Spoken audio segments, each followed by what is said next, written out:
What if the very thing you believe is keeping you from your twin flame is the only thing that will ever bring you together? Let that sink in for a moment. You've memorized every spiritual teaching, tracked every synchronicity, practiced surrender like it's your new religion, and yet here you are, still waiting, still wondering why this divine connection feels more like a divine test. The truth? You've been looking for answers in all the obvious places, while the real key has been hiding in plain sight, your own blind spots. This isn't another reading about letting go or raising your vibration. Those are just pretty words until you understand why they don't work for you yet. The real secret, the delays, the confusion, the heartache, they're not punishments. They're the universe's way of pointing to the exact places within you that still need your attention, your compassion, your courage. Think of it like this. Imagine spending months searching for a missing necklace, only to realize it's been around your neck the whole time. That's the cosmic joke of the twin flame journey. You've been so focused on the destination, you've missed the treasures buried in the detours. The sleepless nights, they weren't wasted time.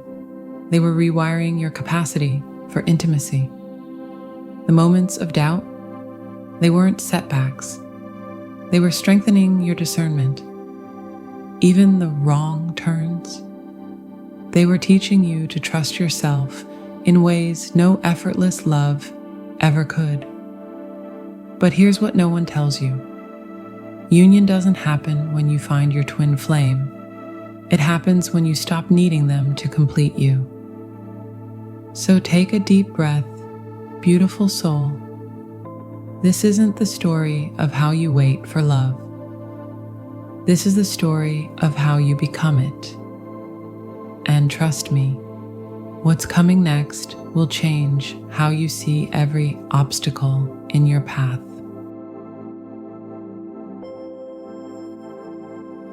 You know that feeling, like you're running on a cosmic treadmill, heart pounding, lungs burning, convinced that if you just push a little harder, reach a little further, he'll finally stop running.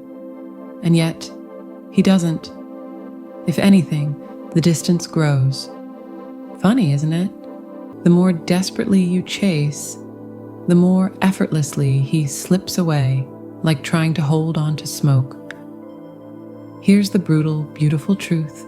You were never meant to chase him. The divine feminine is the magnet, not the hunter. She is the moon pulling the tide, not the wave crashing against the shore. But somewhere along the way, you confused surrender with pursuit, love with labor, devotion with desperation. You thought if you loved loudly enough, sacrificed grandly enough, waited patiently enough, he'd turn around and see you. But the universe doesn't work in transactions. Love isn't a debt he owes you for your suffering. Let's pause here, breathe, ask yourself, why does it feel like I'm the only one fighting for this? The answer isn't in his actions, it's in yours. Every time you chase, you disrupt the sacred balance of polarity. The divine masculine is wired to pursue, to build, to claim. But when you step into that role, texting first, overanalyzing his silence, begging the universe for a sign, you force him into passive resistance. It's not that he doesn't love you, it's that love, real love, cannot bloom in the shadow of pressure. Your twin flame is no different. This isn't about playing games or acting aloof. It's about energetic sovereignty, the art of standing so firmly in your own light that he has no choice but to turn toward it. Because here's the secret: union happens in the stillness, not the striving. When you stop chasing, two things occur. You reclaim your power. No more orbiting his energy, begging for crumbs of attention. You become the sun, radiant, complete, untethered. He feels the shift. Masculine energy responds to space. Your absence isn't a punishment, it's an invitation. An invitation for him to step up, to close the gap, to finally meet you where you've always been waiting. So, beautiful soul, what now? Do you keep running after a man who's already running toward you in dreams you can't see? Or do you pause just for a moment and let the universe prove its magic? Hint, the answer is closer than you think. Keep reading, we're just getting started.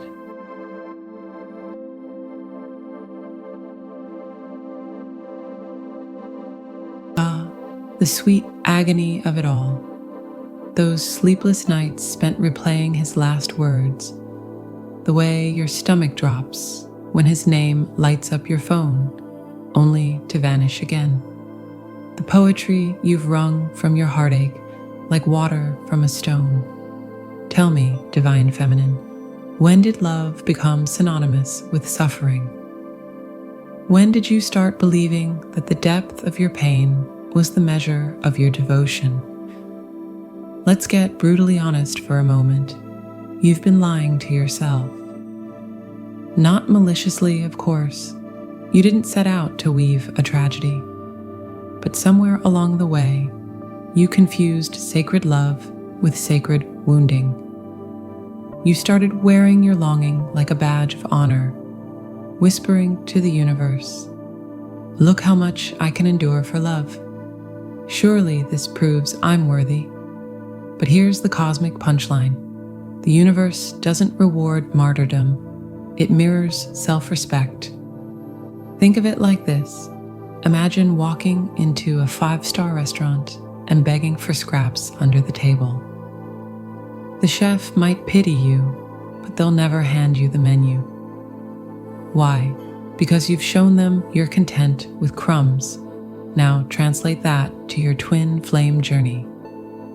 Every time you tolerate hot and cold behavior, every time you justify his distance with "he's just healing," every time you romanticize the ache of absence as some grand spiritual test, you're telling the universe, "This is enough for me."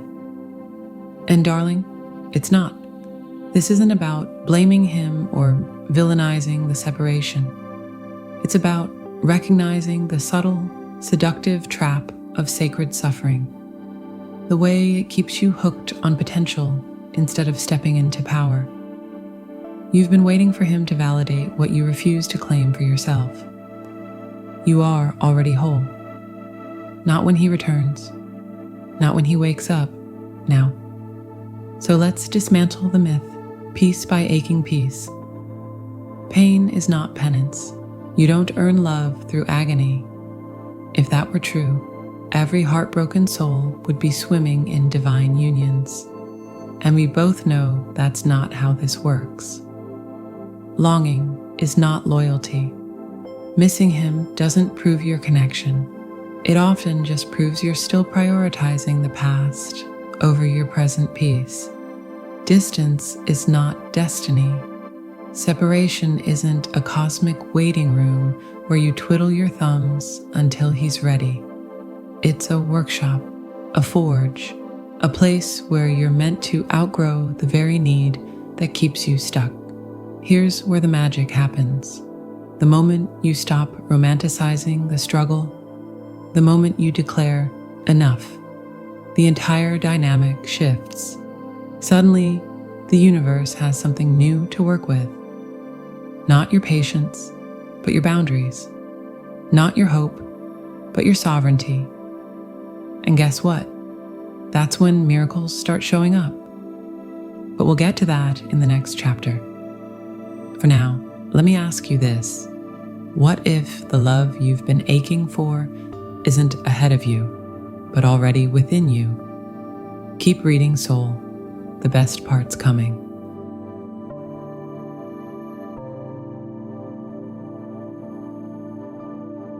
You've heard it 1,000 times.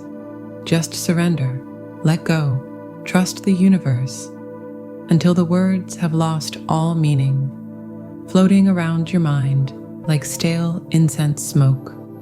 So you sit there, hands folded in your lap, staring at the ceiling like a pious saint, waiting for manna to fall from heaven. Days blur into weeks, weeks into months, and still, nothing. No call, no sign, no miraculous reunion, just the same hollow silence, the same gnawing question. Am I doing this wrong? Let me save you the suspense, yes, but not for the reasons you think. Here's the cosmic joke. It's not about doing nothing. It's about doing everything differently. Picture this. You're standing at the edge of a river, desperate to reach the other side. The spiritual gurus tell you to surrender. So you kneel on the bank and pray for the water to part. Meanwhile, just upstream, there's a bridge, a boat, a damn rope swing. But you're so fixated on the miracle of dry land that you've missed the method right in front of you. That's the trap of passive surrender. You've mistaken trust for torpor, faith for frozenness. Real surrender? It's alive. It's fluid. It's the quiet courage to act without attachment, to move towards your highest joy, whether he's part of it or not. Because here's the secret they don't put in the spiritual memes. The universe can't steer a parked car. Think of it like gardening. You don't just toss seeds into dirt and walk away, sulking when no roses bloom. You water. You weed. You adjust for sunlight. You co-create with life. The twin flame union works the same way. Your job isn't to wait. It's to prepare the soil of your soul so wildly, so lavishly, that when the time comes, nothing could stop the bloom. So what does active surrender look like? It's deleting his number not as punishment, but as an act of self-respect, making space for the version of him who knows how to stay. It's booking the trip you always said you'd take together, alone. The Eiffel Tower is just as sparkly without him. It's flirting with life again, saying yes to dates, to new hobbies, to the person you were before this love rewrote your DNA. This isn't about forcing reunion. It's about falling in love with your own timeline so deeply that his return becomes icing, not the cake. And here's the wildest part. The moment you start living like this, boldly, brightly, unapologetically unattached, the universe finally has something to work with. No more begging the sky for signs. Now you're speaking its language, action, alignment, allowing.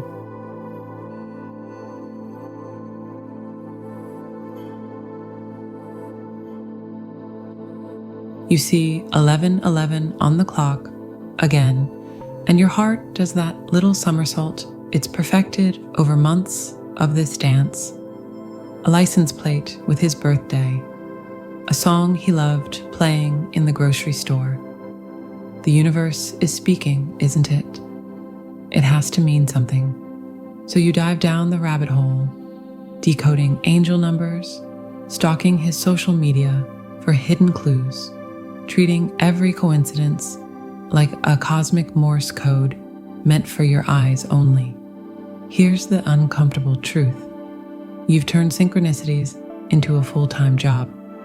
And let's be real, when was the last time obsessing over 444 or 222 actually brought him back? When did staring at your phone at 5:55 p.m., like it's some sacred hour, change anything? You've become a spiritual detective, piecing together evidence of your connection, while the real work, your work, collects dust in the corner. Synchronicities are meant to be breadcrumbs, not battle plans. They're the universe's way of whispering you're on the right path, not here's the exact GPS coordinates of his next text, but somewhere along the way, you started treating them like a divine to-do list, as if cracking the numerical code would fast-track your reunion. Newsflash: the universe doesn't work like a vending machine. You don't get to insert 3 angel numbers and receive a twin flame delivery. Think of it like this. If you're driving at night, headlights only show you the next few feet of road, not the entire journey. Synchronicities are the same. They're not meant to illuminate the whole path, just to reassure you that you're still on it. But when you fixate on them, you're basically stopping the car every 5 seconds to stare at the headlights instead of actually driving. And while you're parked there, obsessing over the meaning of 777, life is passing you by. The irony?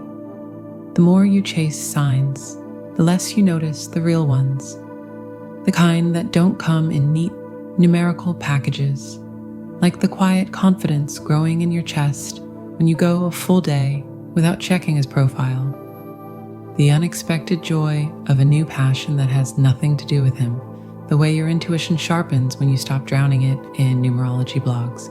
So here's your invitation: let the numbers go. Not because they aren't real, but because they were never meant to be your main compass.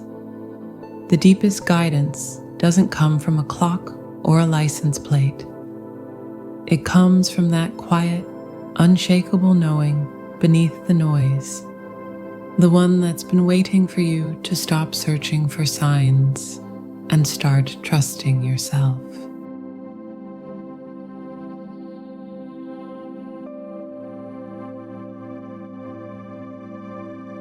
You've painted this moment in your mind 1,000 times. The running through the airport scene, the collapsing into each other's arms, the cosmic sigh of relief as the universe finally hands you a gold star. Congratulations, you've reached twin flame finish line.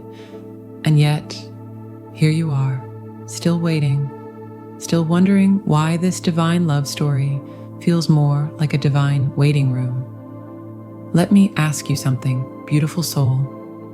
What if you've got the entire script backwards? What if union isn't the grand finale, but merely the encore? We've all fallen for the romantic trap that once you achieve twin flame union, you'll be handed a permanent state of bliss, like some spiritual graduation certificate. But here's the radical truth nobody talks about. The separation isn't keeping you from union. It's preparing you for it, and not in the way you think. This journey isn't about getting somewhere. It's about becoming someone, the fullest, freest, most unapologetically alive version of yourself. Your twin flame isn't a prize to win. They're a mirror to meet. And mirrors don't work unless you're willing to stand right in front of them, flaws and all. The more you fixate on union as the end goal, the more you miss the sacred curriculum unfolding right now. The way solitude has taught you the difference between loneliness and wholeness. How heartbreak carved out reservoirs of compassion you never knew you had. The shocking discovery that you're capable of loving someone without needing them to complete you. These aren't just stepping stones to union. They're the actual treasures. But we're human. We want the fairy tale ending, not the fairy tale transformation. We'd rather have the kiss than the crucible that makes us ready to receive it. And that's okay. That's normal. That's why you're here, reading this instead of floating on some cloud of perpetual twin flame bliss. So here's your invitation. Stop counting the miles to union and start appreciating the view from where you are. Because one day, maybe tomorrow, maybe in another lifetime, you'll look back and realize the separation wasn't the obstacle to your love story. It was the love story, the one that taught you how to love yourself. And guess what? That's the only love story that ever really matters.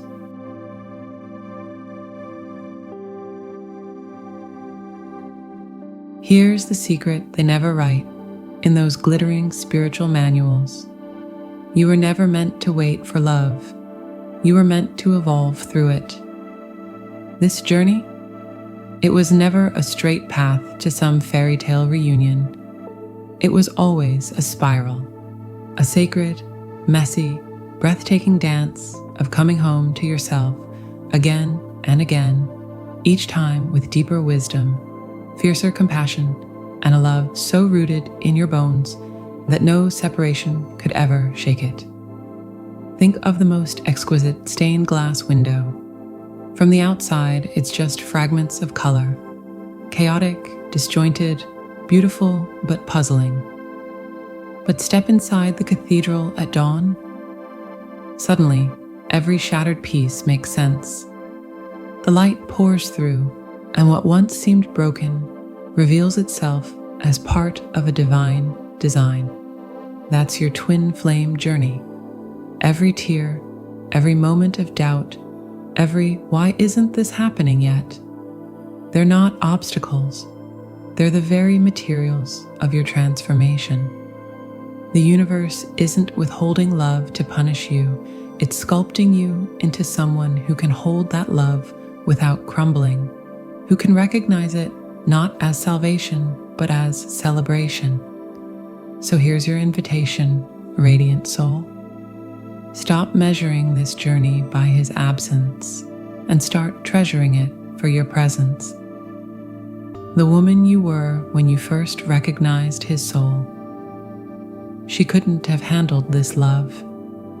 The woman you're becoming, she won't just handle it, she'll redefine it, because true union was never about two halves finding each other. It was about two wholes remembering they were always meant to dance. And darling, the music's just beginning.